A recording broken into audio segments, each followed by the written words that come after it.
ሰው ስልክ ትደውላላችሁ፣ ሄሎ ይላል። ትደውላላችሁ።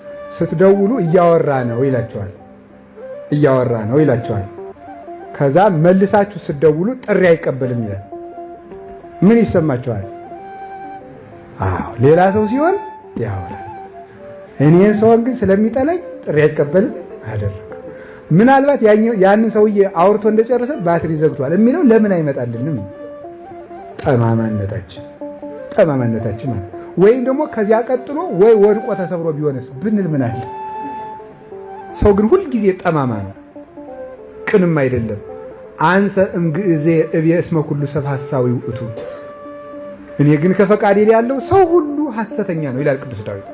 ሰው ሁሉ ሐሰተኛ ነው፣ ጠማማ ነው ለቅንነት እስከሚበቃ ድረስ። እግዚአብሔር ግን መልካም ነው፣ ባህሪው ነው። መልካምነት ባህሪው ስለሆነ ሐሳቡም መልካም ነው፣ መንገዶችም ቅኖች ናቸው።